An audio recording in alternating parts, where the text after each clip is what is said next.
Welcome to the presentations of Group 5. My group has 5 members, as you can see on the slide. Today, we will talk about the top chapter 5, stress in English. Level of stress in English. Definition: 3 levels of stress in English.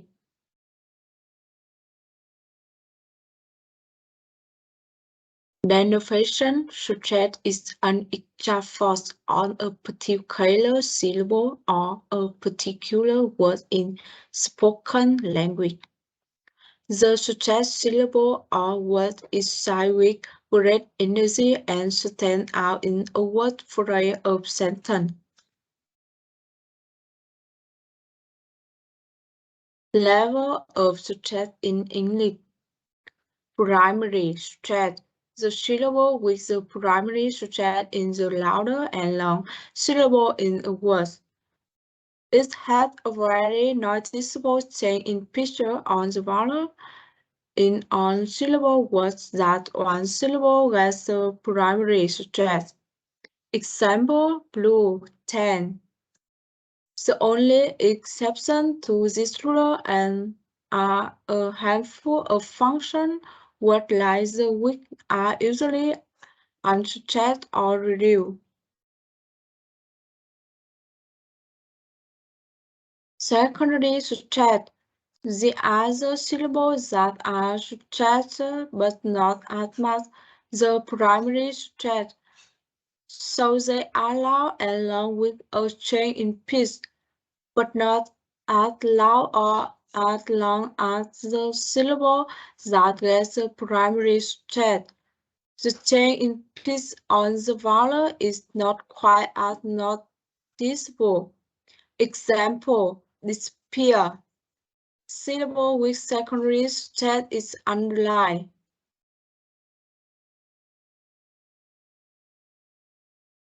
Unstressed syllable.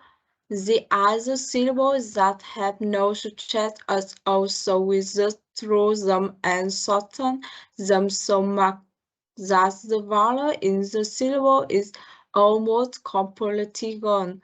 The change in pitch on the vowel is barely noticeable, but it is there.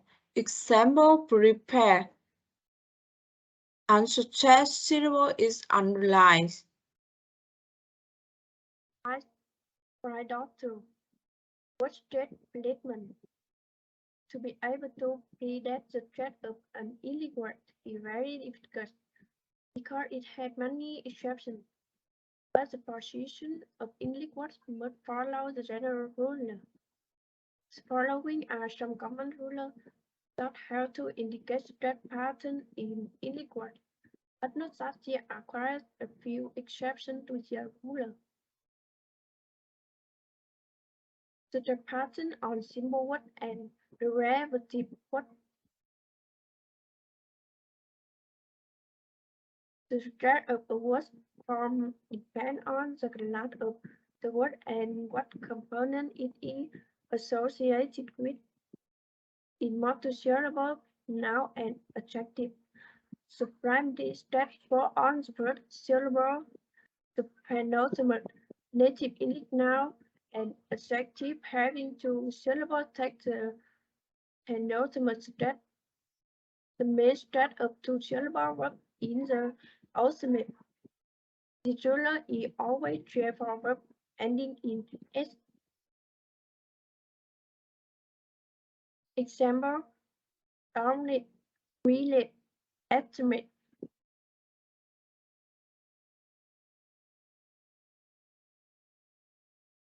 The word donate and relate have two syllables, so the stress for on the first syllable is law, way. And the word estimate has three syllables, so the stress for on the first s. Word ending in ixon. However, the stress on the second syllable from the bottom. Example, academic, decision, question. What academics here are four syllables, so the stress for on the third is there. What decision? There are three syllables, so the stress for on the second is C. What question? There are two syllables, so the stress for on the first is quest.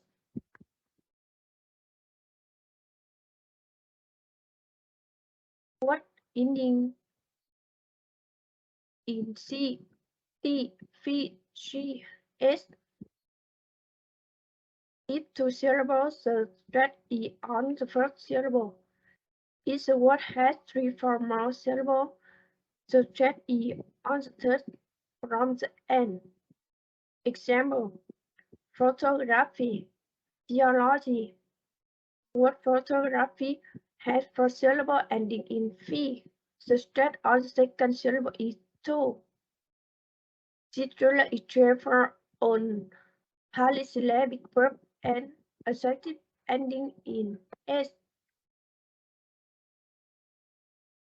What ending in "n", here, enter, equal, equal, e, un. As that click on your tab. Example: entertain, volunteer, Eunice. That is strap button on compound word. That is a compound word. A compound word is two or more words that are combined to make a new word, and each one of these words can stand independently as an English word. There are two rules for stressing compound nouns. The first is main stress on the first part.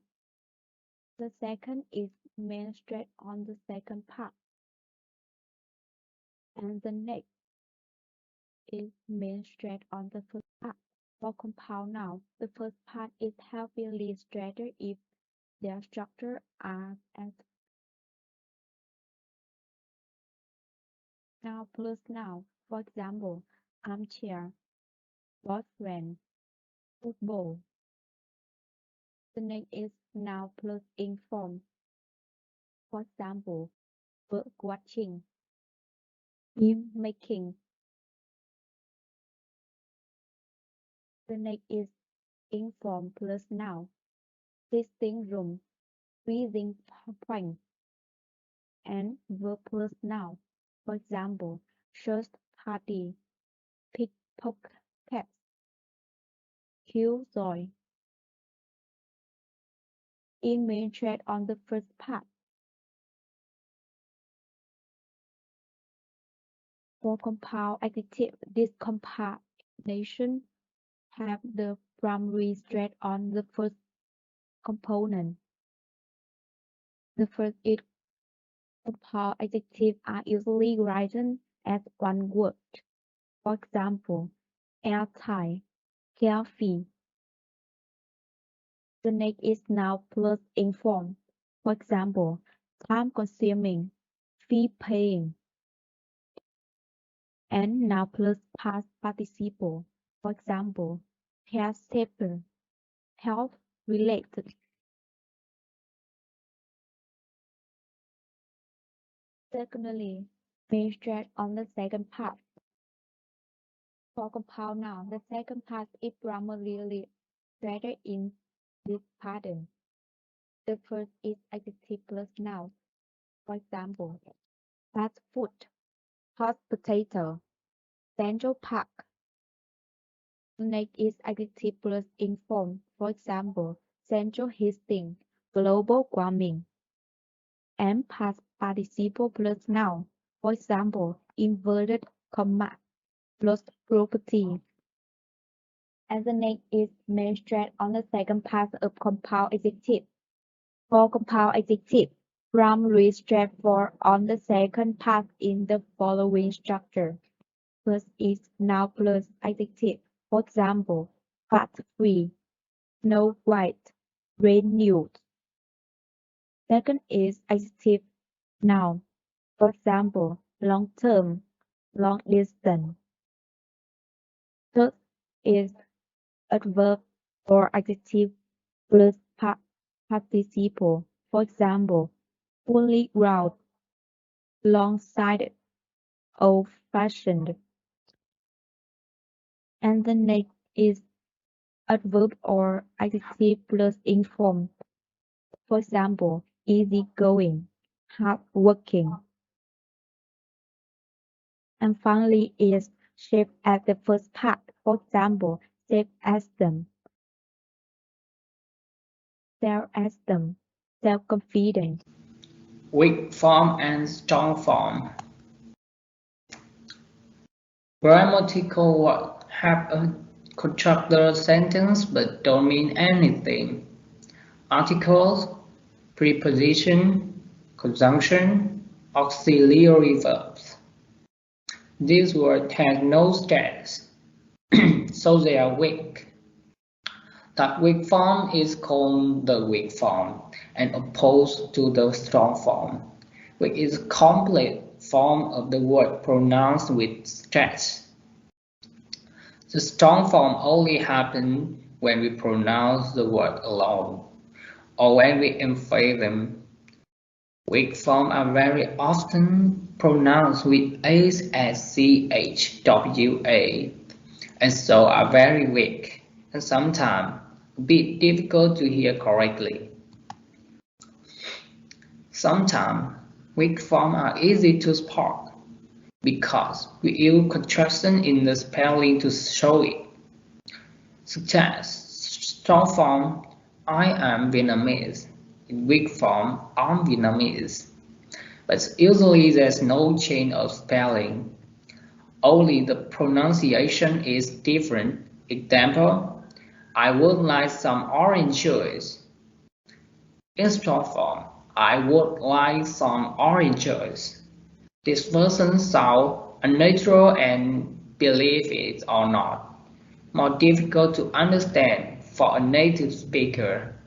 In weak form, I would like some oranges. And we can use weaker form sometimes. I'd like some oranges.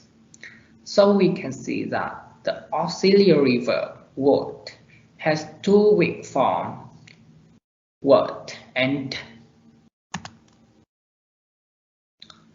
English learners usually use only strong form, and they sound very unnatural. English speakers use weak form, and all the time, every single sentence is full of them, and students find it difficult to understand because they are not used to them, and very often they don't even know they exist.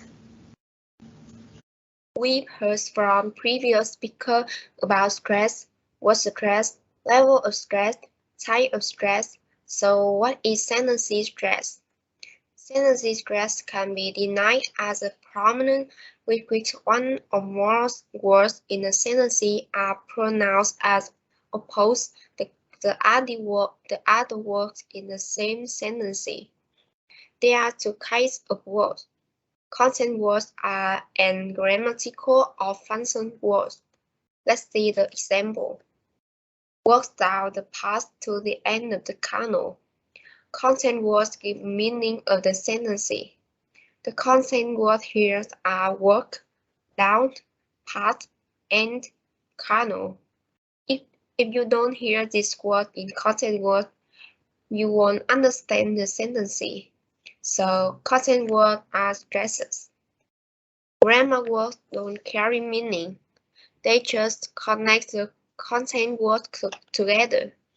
The grammar words here are the, to, the, the. So grammar words are unstressed. The time between stressed words is always the same. Example: 1, 2, 3, 4. 1 and 2 and 3 and 4. 1 and then 2 and then 3 and then 4. 1 and then a 2 and then a 3 and then a 4. Easy. However, note that grammatical words are sometimes stressed for emphasis. By placing emphasis on certain words, The speaker shows his or her point of view or important piece of information he or she wants to convey. Look at the example. David will cycle to school tomorrow. In first sentence, the word David is the most prominent, which means it's David, not Harry or somebody else who will cycle to school tomorrow. In second sentence, the emphasis is on will, which means it defines that he will do it.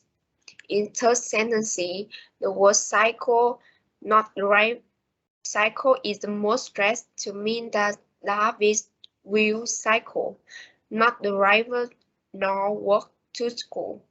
In fourth sentence, to emphasize to contrast it with from. Similarly, in fifth sentence, the pronoun is school to emphasize that David will cycle to school, not a other place.